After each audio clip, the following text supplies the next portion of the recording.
Very cheerful day, dear students. Today we will start chapter elections. No doubt we have interactive session on Zoom also, but the explanation of the topic I'll be taking up here also, so that if so ever nothing is left behind which is not clear.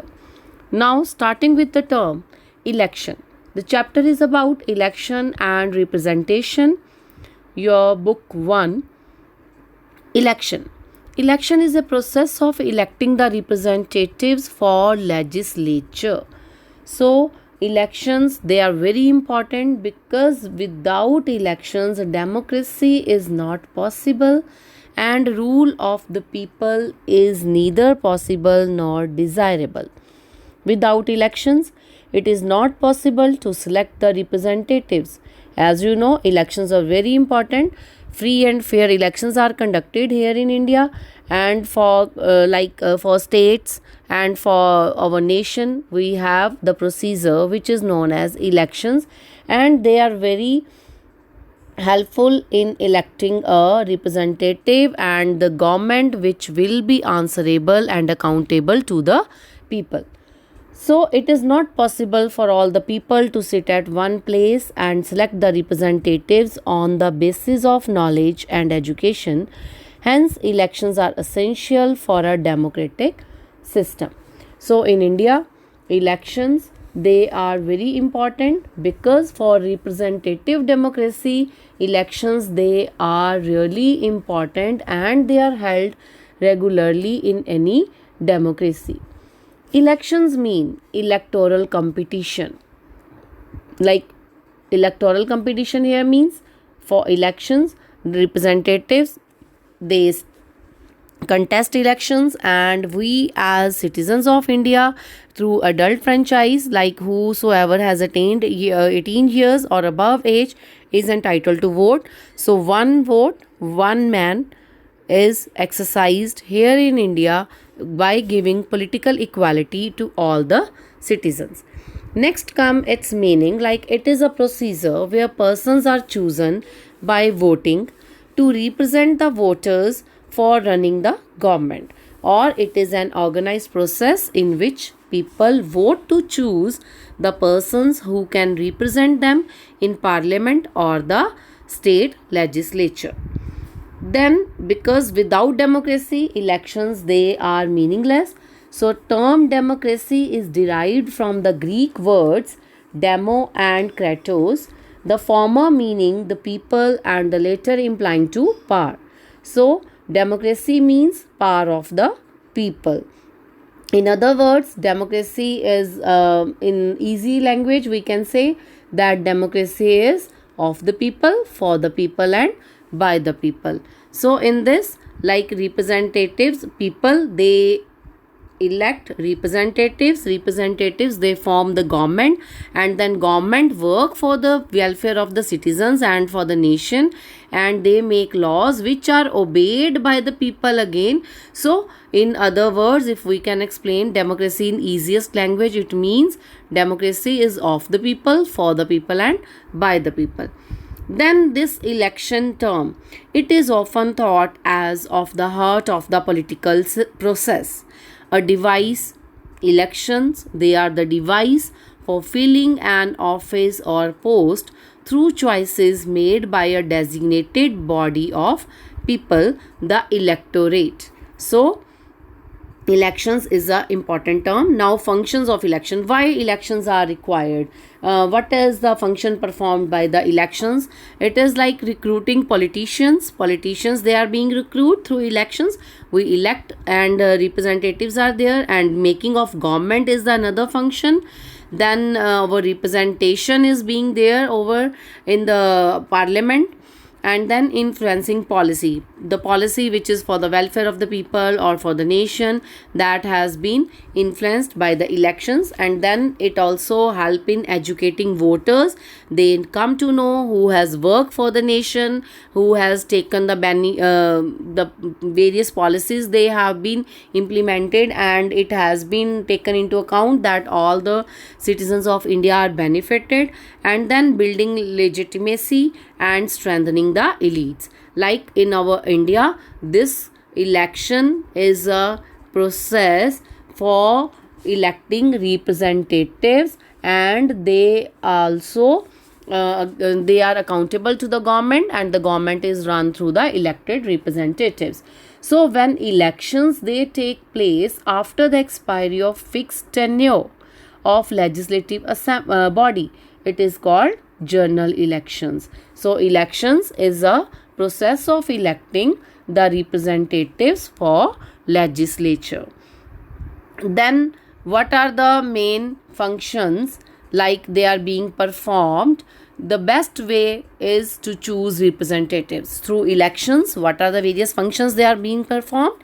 Elections they help us to choose our representatives, and it gives choice to select like whom we want to select as our candidate. Indirect participation of voters is there. We as voters, we elect our representative, and then that representative will represent us in the parliament.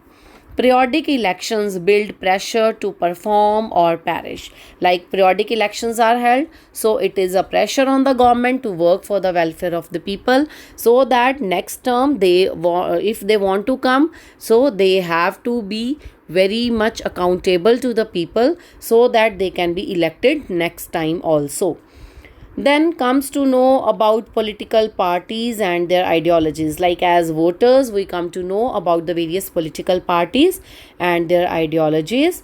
Then people, they also get chance to form government, make laws, and work for the welfare of people and their country. Then there is a electoral system, that is first past the post system. So please pay attention that it is something very important. First past the post system, FPTP system. So its features are the country is divided into single member constituencies, usually of equal size.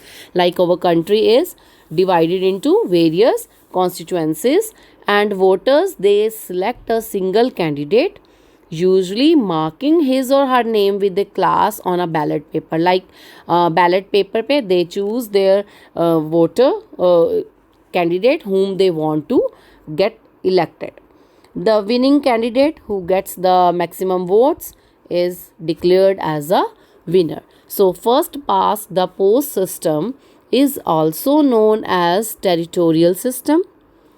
The first past the post system is adopted by most of the modern democratic states, and in this system the total electorate of the country is divided into territorial units called constituencies. So dear students, here you must remember what is constituency. So it is like when the total electorate of the country is divided into various small units, that is known as a constituency, means from which elect one representative to the legislature. From one constituency only one representative will be elected to the legislature. Means if from any one constituency there are different number of political parties and their candidate is contesting elections, but only one will be declared as winner who will get the maximum number of votes.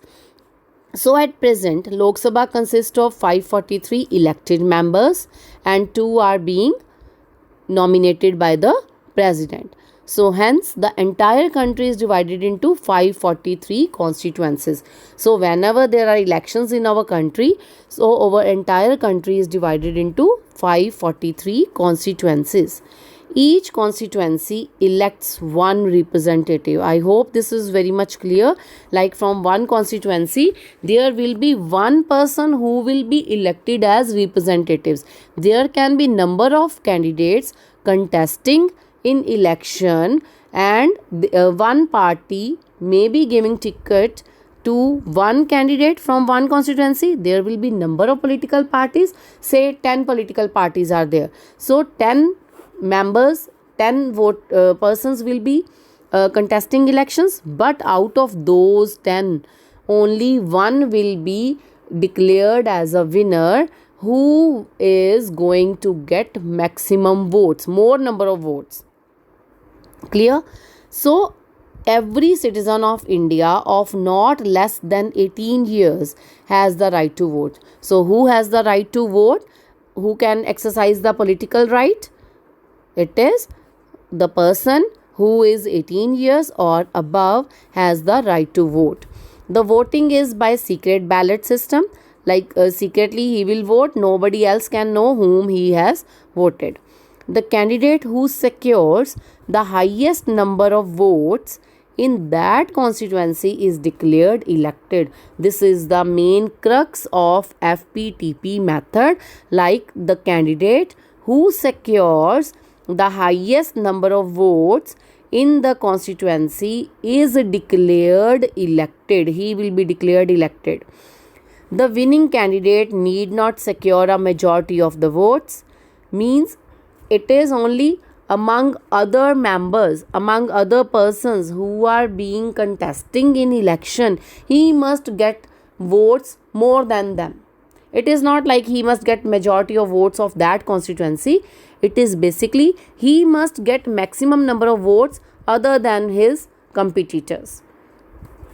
Then this method is known as the first past the post, means FPTP method, because in this method the candidate who is ahead of others, who crosses the winning post, first of all is declared elected.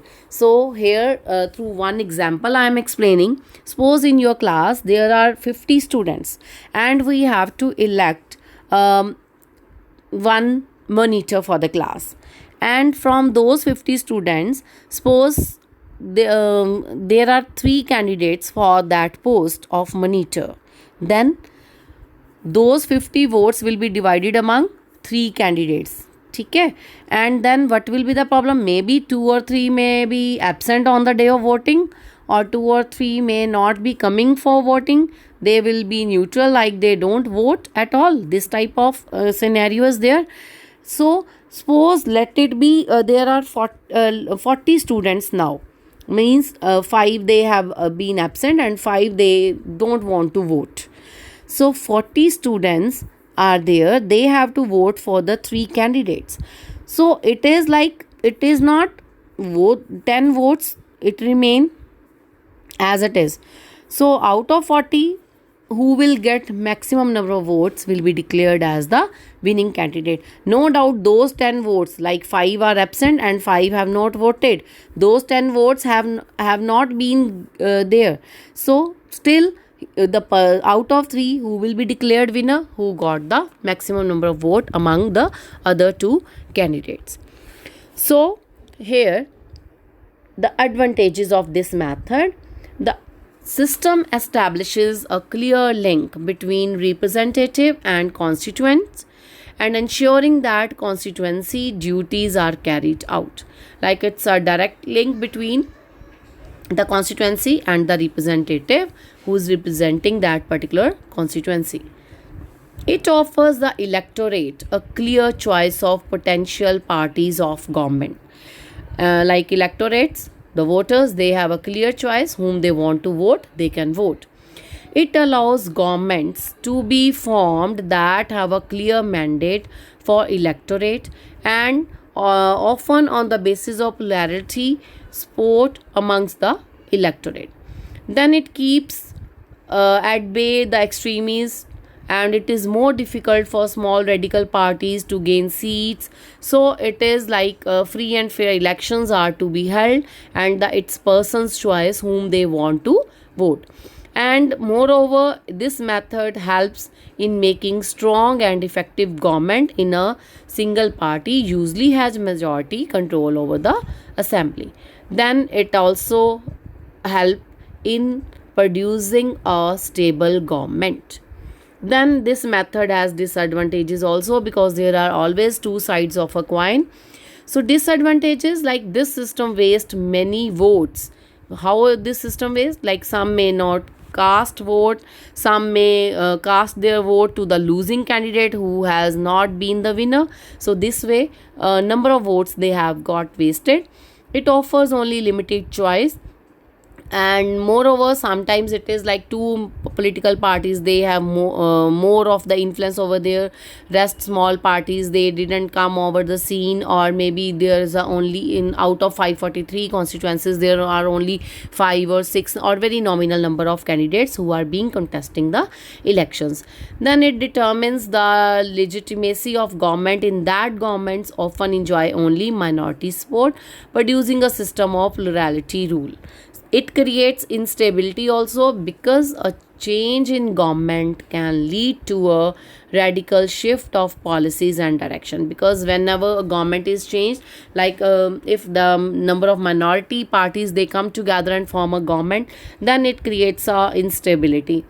And lastly, it leads to unaccountable government, like in that the legislature is usually subordinate to the executive, because the majority of its members are supporters of the governing party.